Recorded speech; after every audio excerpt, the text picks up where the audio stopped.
तो दोस्तों, आज मैं पढ़ाने जा रहा हूँ आप लोगों को नर्वस सिस्टम। देखिए, इससे पहले की वीडियोस में हम digestive system, respiratory system, circulatory और एक्सक्रीटरी मींस बहुत सारे ऑर्गन सिस्टम्स को डिस्कस कर चुके हैं। और आगे आने वाली वीडियोस में भी हम डिस्कस करेंगे, जैसे स्केलेटल सिस्टम है, ओके, एंडोक्राइन सिस्टम है, ये हम पढ़ने वाले हैं। तो आज का हमारा टॉपिक नर्वस सिस्टम। अच्छा, नर्वस सिस्टम है क्या? देखिए, ये एक ऐसा सिस्टम है बॉडी का जो हमारी बॉडी को कंट्रोल और कोऑर्डिनेट करता है। मींस हम बहुत सारे दिन भर एक्शंस परफॉर्म करते रहते हैं, ठीक है। कुछ वॉलंटरी और कुछ इनवॉलंटरी, ठीक है। वॉलंटरी मीन्स जो हम अपनी मर्जी से करते हैं, जैसे हम क्या चल रहे हैं, बैठ रहे हैं, क्या सोच रहे हैं, वॉलंटरी एक्शंस, ठीक है। हमें क्या लिखना है, क्या सुनना है, ठीक है, सुन रहे हैं, these are the voluntary actions. उसके रेस्पॉन्ड में हम क्या एक्टिविटीज कर रहे हैं। इनवॉलंटरी जैसे हमारी बॉडी के अंदर बहुत सारे ऐसे एक्शंस होते हैं जो हमारे कंट्रोल में नहीं है, लाइक हमारे हार्ट बीट है, रेस्पिरेशन है, डाइजेशन है। लेकिन इन सभी को कंट्रोल कौन करता है? तो वो जो सिस्टम है that is known as nervous system. इसीलिए हम क्या कह रहे हैं, कंट्रोल एंड कोऑर्डिनेशन, ये वर्क है नर्वस सिस्टम का। देखिए, नर्वस सिस्टम नाम कहां से है? देखिए, it is made up of neurons. किससे है? नर्व्स, नर्व सेल, जिसे हम क्या कहते हैं, नर्व सेल्स या फिर न्यूरॉन्स। तो नर्व से मिलकर बना है, इसीलिए क्या बोलते हैं इसको, नर्वस सिस्टम। चलिए, नर्व्स की बात हुई तो दो वर्ड्स और बता दूं आपको। पहला वर्ड देखिए, न्यूरोलॉजी। न्यूरोलॉजी क्या है? न्यूरोलॉजी देखिए ब्रांच है किसकी, साइंस की, जिसमें किसकी स्टडी की जाती है, नर्वस सिस्टम की। तो इसीलिए क्या बोलते हैं इसको, न्यूरोलॉजी। इसके अलावा इसके स्पेशलिस्ट को क्या बोलेंगे, न्यूरोलॉजिस्ट। क्या बोलेंगे, न्यूरोलॉजिस्ट। मींस वो जो स्पेशलिस्ट है किसके, नर्वस सिस्टम के, that is known as neurologist. चलिए, ये तो बात हुई इसका इंट्रोडक्शन। अब चेक करते हैं। देखिए, इसमें हम बेसिकली मैं आपको बता दूं हम क्या पढ़ने वाले हैं। देखिए, नर्वस सिस्टम, उसके टाइप्स, टाइप्स के अलावा उसमें कौन कौन से ऑर्गन्स इन्वॉल्व हैं और उनके रोल्स क्या है, और उनसे रिलेटेड कुछ इंपॉर्टेंट फैक्ट्स जो होंगे वो भी हम डिस्कस करेंगे। ओके, चलिए देखिए, अब इसका क्लासिफिकेशन पर आते हैं। तो आप स्क्रीन पे देखते हैं नर्वस सिस्टम। देखिए, नर्वस सिस्टम बेसिकली दो पार्ट्स में डिवाइडेड है। First one is central nervous system, जिसको हम बोलते हैं CNS, okay. Second one peripheral nervous system. देखिए, दो पार्ट्स में डिवाइड हुआ, एक सेंट्रल, एक पेरिफेरल। देखिए, पेरीफेरी का मीनिंग भी जानते होंगे आप, आउटर या एजेस की बात करते हैं। देखिए, डायग्राम के थ्रू अभी थोड़ी देर में आपको डायग्राम दिखाऊंगा, वहां से आप बेहतर समझ पाएंगे। देखिए, तो central nervous system and peripheral. उसके अलावा देखिए, सेंट्रल नर्वस सिस्टम जो है, it is made up of two organs. इसमें दो ऑर्गन्स इन्वॉल्व है, कौन कौन सा, एक तो ब्रेन और दूसरा spinal cord. Central nervous system is made up of two things, brain and spinal cord. Yes, अब आइए पेरिफेरल की तरफ। पेरिफेरल जो नर्वस सिस्टम है, ये फर्दर दो पार्ट्स में डिवाइड हुआ है, कौन कौन सा? देखिए, somatic and second autonomous. Somatic and autonomous, ठीक है। उसके बाद आगे चलिए, चलिए मैं बता दूं इनको साथ ही साथ, सोमैटिक और ऑटोनोमस में क्या डिफरेंस है। देखिए, सोमैटिक, देखिए पहले तो पेरिफेरल की बात करें। पेरिफेरल मींस ये पेरिफेरी में आता है बॉडी के, और ये मेड अप ऑफ न्यूरॉन्स। ये पूरा नर्व सेल्स मींस ब्रेन और स्पाइनल कॉर्ड से निकलने वाली नर्व्स या न्यूरॉन्स जो है, उन सब के पूरा नेटवर्क जो है वो मिलके क्या बनाता है, पेरिफेरल नर्वस सिस्टम को बनाता है, ओके। सोमैटिक और ऑटोनोमस, देखिए सोमैटिक मींस वो एक्शंस जो वॉलंटरी है, मींस जो हम अपनी इच्छा से करते हैं, अपनी मर्जी से करते हैं, उन सारे उसको क्या बोलते हैं, that system is known as somatic nervous system. उनको कंट्रोल जो करता है, हमारा लिखना, चलना, फिरना, मस इस टाइप के जो है। और दूसरा ऑटोनोमस। ऑटोनोमस देखिए ऑटोमेटिक से, मींस बहुत सारे एक्शंस जो हमारे कंट्रोल में नहीं है। देखिए, जैसे खाना खाना, that is in our control, वो हमारी चॉइस है, हम खाएं या ना खाएं, ओके। लेकिन खाने के बाद डाइजेशन, क्या वो हमारी चॉइस है? नो, वो तो होगा ही होगा भैया, चाहे आप चाहो चाहे ना चाहो, ठीक है। तो that is autonomous nervous system, okay. इसके अलावा ऑटोनोमस को फर्दर क्लासिफाई किया गया है, देखिए दो पार्ट्स में, कौन कौन से? ऑटोनोमस को एक सिंपैथेटिक और पैरासिम्पैथेटिक। सिंपैथेटिक एंड पैरासिम्पैथेटिक, देखिए इनमें क्या डिफरेंस है। सिंपैथेटिक देखिए, कई बार ऐसा होता है, देखिए एक एग्जांपल से बताते हैं। सपोज आप किसी जंगल में घूम रहे हैं, सडनली आपको एक शेर दिख जाए, अब भैया क्या होगा, आपकी हार्ट बीट बढ़ जाएगी, ठीक है, ब्रीदिंग रेट बढ़ जाएगा। मींस तो ये जो एक्शंस है ये कौन कंट्रोल करता है, ये है सिंपैथेटिक नर्वस सिस्टम। मींस आपको फाइट एंड फ्लाइट जो सिस्टम है उसको भी ये बोल सकते हैं sympathetic nervous system. Means excitement की कंडीशंस हो जाना, आपकी हार्ट बीट बढ़ जाना, आपकी रेस्पिरेटरी सिस्टम बढ़ जाना, तो ये सिंपैथेटिक नर्वस सिस्टम का काम है। देखिए, लेकिन समझिए अब, लेकिन सपोज अब शेर चला गया, अब क्या, क्या अब भी हार्ट बीट वही रहेगी? सपोज एग्जांपल, जो नॉर्मल 72 बीट पर मिनट, लेकिन अगर उससे बढ़कर हमारी हो गई थी 90, क्या अब भी 90 कंटिन्यू रहेगी? नहीं, वो वापस नॉर्मल होगी ही होगी, ओके। तो नॉर्मल होने के लिए कौन रेस्पॉन्सिबल है? That is parasympathetic. मींस ये समझ सकते हो आप, जो पैरासिम्पैथेटिक है it is working opposite to sympathetic nervous system. और इधर आपका सेंट्रल नर्वस सिस्टम। ये तो हो गई क्लासिफिकेशन। अब आज का जो हमारा मेन फोकस रहेगा that will be on central nervous system, और उसमें भी बहुत इंपॉर्टेंट ऑर्गन जो सब कुछ कंट्रोल करता है दैट इज ब्रेन। ब्रेन पर हमारा पूरा फोकस रहेगा। चलिए फिर शुरुआत करते हैं। सबसे पहले सेंट्रल नर्वस सिस्टम का ब्रेन उठाते हैं। Come to the brain. अब देखिए, पहले तो मैं ब्रेन से रिलेटेड बहुत सारे आपको फैक्ट्स बता दूं, जिस पर जो एग्जाम्स में पूछे जाते हैं ऑब्जेक्टिव के लिए बहुत ही इंपॉर्टेंट कुछ क्वेश्चन है। देखिए फर्स्ट पॉइंट, देखिए हमारा जो ब्रेन है लगभग लगभग, देखिए हमारे मन में बहुत सारे थॉट्स आते हैं। कभी आपने सोचा कितने थॉट्स आते होंगे एक दिन में, पर डे? नहीं सोचा होगा, तो मैं बता देता हूँ। देखिए per day around 50 to 70,000 thoughts हमारा ब्रेन जो है जनरेट करता है। उसमें पॉजिटिव भी हो सकते हैं और नेगेटिव थॉट्स भी हो सकते हैं। तो इट इज, देखिए है ना इंटरेस्टिंग चीज। यस, नेक्स्ट थिंग, क्या आपको पता है ब्रेन जो है एक ऐसा ऑर्गन है जो आफ्टर डेथ भी एक्टिव रह सकता है। कितनी देर तक? लगभग लगभग 7 मिनट्स तक, अराउंड 7 मिनट्स तक ब्रेन जो है आफ्टर डेथ भी एक्टिव रहता है।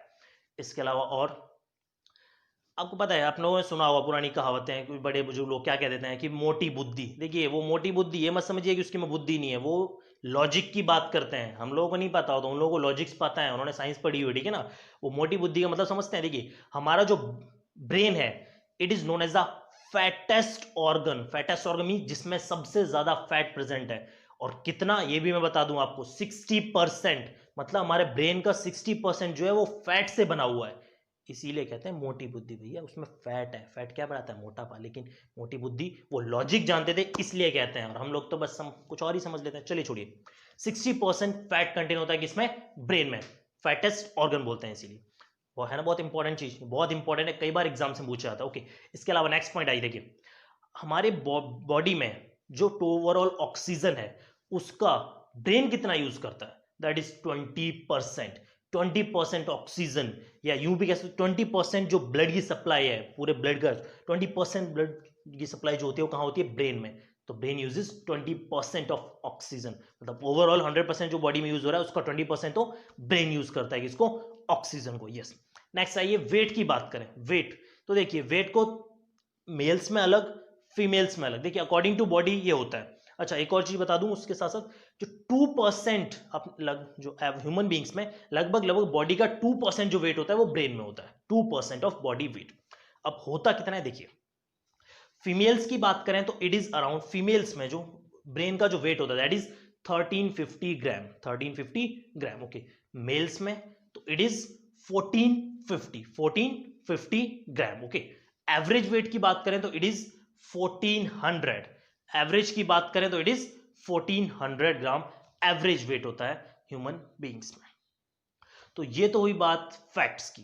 अब डिस्कस करते हैं ब्रेन की लोकेशन बॉडी में और उसके फंक्शंस क्या क्या है। देखिए सबसे पहले देखिए ब्रेन होता क्या है। देखिए ये पोर्शन इसमें ब्रेन है। देखिए ये स्कल है आपका। देखिए skull, it is known as the skull. ये पार्ट आपका क्या है? स्कल है, ठीक है।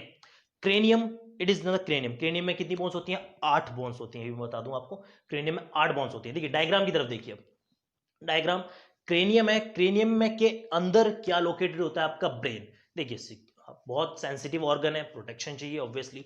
तो सबसे पहले तो आउटर जो बोन की कवरिंग उसे क्या बोलते हैं? क्रेनियम। क्रेनियम के अंदर, उसके बाद सिर्फ क्रेनियम ही नहीं है, उसके बाद इसमें कुछ लेयर्स होती हैं। 3 लेयर्स। कितनी? 3 लेयर्स, जिनको क्या बोलते हैं? मैनिंजेस। क्या बोलते हैं उनको? मैनिंजेस। मैनिंजेस जो 3 लेयर्स हैं उसके अंदर ब्रेन लोकेटेड होता है। देखिए इन मैनिंजेस में भी इन तीनों के जो नाम है, देखिए मैनिंजेस में 3 लेयर्स हैं। कौन कौन सी? आपका arachnoid mater, dura mater and pia mater. Dura mater, arachnoid and pia mater, ये 3 लेयर्स हैं। इनके बीच में एक फ्लूइड भी फील्ड होता है। देखिए कितनी प्रोटेक्शन देखिए, क्योंकि बहुत सेंसिटिव ऑर्गन है इसीलिए इसको प्रोटेक्शन चाहिए। तो इसीलिए आपकी 3 लेयर्स हो गई। कौन कौन सी? ड्यूरामेटर, एरेक्नॉइड, पायामेटर, और इनके बीच में जो फ्लूइड है उसको क्या बोलते हैं? CSF mean cerebrospinal fluid which is field between the meninges. तो ये इनकी प्रोटेक्शन के बाद, उसके बाद क्या होता है? हमारा ब्रेन होता है। उसके बाद इनके नीचे हमारा ब्रेन लोकेटेड होता है, ठीक है। ताकि ये फ्लूइड का क्या वर्क है? जो भी शॉक्स या एब्जॉर्ब, उनको एब्जॉर्ब कर लेता है। शॉक्स वगैरह लगते हैं उनको एब्जॉर्ब कर लेता है, ठीक है। ये इसकी लोकेशन की बात। आगे चलिए, अब देखते हैं इसके पार्ट्स। देखिए ब्रेन को बेसिकली 3 पार्ट्स में डिवाइड किया है। कितने? 3 पार्ट्स। कौन कौन से? Fore brain, mid brain and hind brain. 3 parts में डिवाइड किया है, fore brain, mid brain and hind brain. Okay, अब सबसे पहले हम डिस्कस करेंगे फोर ब्रेन को। देखिए फोर ब्रेन की बात करें तो फोर ब्रेन देखिए इसको 2 हेमिस्फीयर्स में डिवाइड किया गया है। 2 hemispheres, left and right, 2 hemispheres हैं। अच्छा, 2 हेमिस्फीयर्स हैं तो इनको ज्वाइंट कौन करके रखता है? That is corpus callosum. Corpus callosum in 2 hemispheres को आपस में कनेक्ट करके रखते हैं, कॉर्पस कैलोसम। ठीक है, ये हुई बात इसकी। ये वर्ड है, कई बार पूछा था कॉर्पस कैलोसम पे, क्वेश्चंस आते हैं डायरेक्टली आपके। ठीक है, आगे चलिए। अब फोर ब्रेन में होता क्या क्या? देखिए फोर ब्रेन में आपका cerebrum, hypothalamus, thalamus, pituitary gland और ऑल्फैक्टरी लोब्स। अच्छा, olfactory means related to smell. Olfactory किससे रिलेटेड है? स्मेल से। आपको बता दूं ये सबसे ज्यादा डेवलप्ड किस में होते हैं? डॉग्स में। इसलिए देखा होगा आपने, जो पुलिस हैं या फोर्सेज हैं हमारी, जो वो डॉग्स को रखती हैं कुछ भी डिटेक्ट करने के लिए। क्यों? उनके जो ऑल्फैक्टरी लोब्स हैं वो सबसे ज्यादा डेवलप्ड होते हैं, इसीलिए वो स्मेल को बहुत ज्यादा सेंसिटिव होते हैं डॉग्स। उससे कम होते हैं किसमें? आपके अदर कार्निवोर्स और हर्बीवोरस में ये सबसे लीस्ट डेवलप्ड होते हैं, हर्बीवोरस में। ओके, तो ये बात ऑल्फैक्टरी लोब्स की। तो हम कहाँ थे? फोर ब्रेन पे। यस, क्या क्या चीजें हैं? सेरिब्रम है, थैलेमस है, हाइपोथैलेमस है और आपका ऑल्फैक्टरी लोब्स है। इसके अलावा देखिए अब इसके बारे में कुछ और पॉइंट्स। जो फोर ब्रेन है it is the main thinking part. Cerebrum main thinking part, या जिसको हम कहते हैं रेस्पॉन्सिबल फॉर इंटेलिजेंस। हमारे इंटेलिजेंस के लिए मेन थिंकिंग पार्ट और इंटेलिजेंस कौन रेस्पॉन्सिबल है? हमारा फोर ब्रेन। ओके, इसके अलावा फोर ब्रेन और क्या क्या कंट्रोल करता है? देखिए हमारा हंगर या थर्स्ट या हमारा स्लीप या फिर हमारे टेस्ट को, इन सब के लिए कौन रेस्पॉन्सिबल है? हमारा फोर ब्रेन। और ये हमारे कौन से एक्शंस कंट्रोल करता है? कई वॉलंटरी एक्शंस। मींस हमने कुछ सुना, अब उसके बदले में हम क्या रिएक्शंस देंगे? It is controlled by fore brain. हम क्या रिस्पॉन्स देंगे? ठीक है ना, हमारे सेंसरी ऑर्गन्स ने इनपुट लिया, प्रोसेस हुआ, वापस मोटर न्यूरॉन से मैसेज आया और हमारे हाथ को एक्शन दिया, बोला, ऑर्डर दिया कि अब हमें ये करना चाहिए। तो it is the work of forebrain, means it controls our voluntary actions. Next आइए मिड ब्रेन पर। देखिए मिड ब्रेन की बात करें तो ये 4 लोब्स में डिवाइडेड है। किसमें? 4 लोब्स। और उनको क्या बोलते हैं? कॉर्पोरा क्वाड्रीजेमिना। क्या बोलते हैं? कॉर्पोरा क्वाड्रीजेमिना। 4 लोब्स हैं, कॉर्पोरा क्वाड्रीजेमिना जिनको कहते हैं। ओके, अब ऊपर जो अपर जो 2 लोब्स होते हैं that is responsible for vision, vision site. Okay, और जो 2 लोब्स हैं that is responsible for hearing. और इसके अलावा ये जो कंट्रोल करते हैं हमारे इनवॉलंटरी एक्शंस को। किसको? इनवॉलंटरी मींस जो हम अपनी इच्छा से नहीं करते हैं, जैसे हमारे change in eye lens, change in प्यूपिल size. तो ये सब कंट्रोल कौन करता है? हमारा मिड ब्रेन। इसके कोई फर्दर पार्ट्स नहीं है। आगे चलिए हाइंड ब्रेन। हाइंड ब्रेन ये जो पीछे की तरफ लोकेटेड हो, देखिए इस पीछे की तरफ। देखिए मिड ब्रेन आपको कब दिखेगा? जब हम ओपन करेंगे इसको। देखिए ऐसा नहीं है कि ये 4 है, ये 4 है, ये मिड, ऐसा नहीं है। देखिए ये आपका फोर ब्रेन है। ठीक है, फोर ब्रेन। ठीक है ना, फोर ब्रेन। इसके अलावा जो मिड ब्रेन है ना वो अंदर खोलने पर ही दिखाई देगा। ओके, और हाइंड ब्रेन ये पीछे की तरफ, जिसको कहते हैं छोटी बुद्धि, ये पीछे की तरफ छोटा दिमाग। ठीक है ना, वो आपका क्या है? हाइंड ब्रेन है। इसको फॉर द 3 पार्ट्स में डिवाइड किया गया। कौन कौन से? देखिए pons, medulla, cerebellum. Pons, medulla and cerebellum. अब एक एक का रोल देखते हैं। देखिए पोन्स, पोन्स का जो रोल है it regulates our respiration. Respiration हमारी ब्रीदिंग को, रेस्पिरेशन को कौन कंट्रोल करता है? पोन्स। ठीक है, फिर आते हैं मेडुला पे। मेडुला हमारे बहुत सारे इनवॉलंटरी एक्शन जैसे हार्ट बीट, ब्रीदिंग रेट, हमारा सलाइवेशन, वॉमिटिंग, ये सारा कौन कंट्रोल करता है? ये सारे फंक्शंस किसके हैं? हमारे medulla. It is a part of hind brain. ठीक है, मेडुला, इसका पूरा नाम है मेडुला ऑब्लंगेटा। ओके, नेक्स्ट है सेरिबेलम। पॉन्स, मेडुला, अब सेरिबेलम। सेरिबेलम देखिए, ये देखिए मैं हम कैसे चल रहे हैं, हमारे यानी कि एक वर्ड आता है पोस्चर्स या जेस्चर्स। ठीक है ना, पोस्चर्स को कंट्रोल कौन करता है? हमारा that is controlled bye cerebellum. Okay, हम कैसे बोल रहे हैं, मैं कैसे अभी अभी किस तरीके से मैं एक्सरसाइज कर रहा हूं, it is controlled by all our cerebellum. ठीक है, मींस क्या लिखोगे आप? इसका रोल क्या है? Controls postures and body balance, balance of body. It is the work of cerebellum.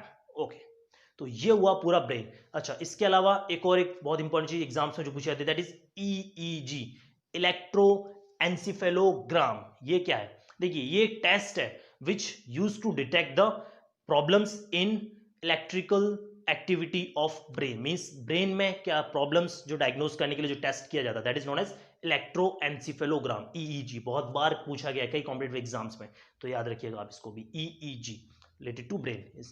Full form क्या है? इलेक्ट्रोएन्सेफेलोग्राम। तो ये हुई बात पूरी ब्रेन की। इसके अलावा सेंट्रल नर्वस सिस्टम में एक पार्ट था कौन सा, spinal cord, that is used to control reflex actions. क्या, रिफ्लेक्स एक्शन मीन देखिए आपने किसी गर्म कप को छुआ, एकदम से आपका हाथ नीचे आता है, ठीक है ना। अब ये जो रिएक्शंस होते हैं बहुत सडन एंड क्विक रिएक्शंस जो होते हैं, बहुत सडनली और क्विकली जो रिएक्शंस होते हैं उनको हम क्या बोलते हैं, रिफ्लेक्स एक्शंस। ओके, इनको कंट्रोल करता है, it is controlled by our spinal cord. ये था वर्क स्पाइनल कॉर्ड का। तो आज की हमारी इस वीडियो में इतना ही। फर्दर हमारी आगे आने वाली वीडियोस में मैं आपको न्यूरॉन्स और ब्रेन से रिलेटेड कुछ डिजीजेस के बारे में बताऊंगा, पढ़ाऊंगा। ओके, अगर वीडियो अच्छी लगी तो इसको शेयर करें और चैनल को सब्सक्राइब करना ना भूलें। Thank you so much.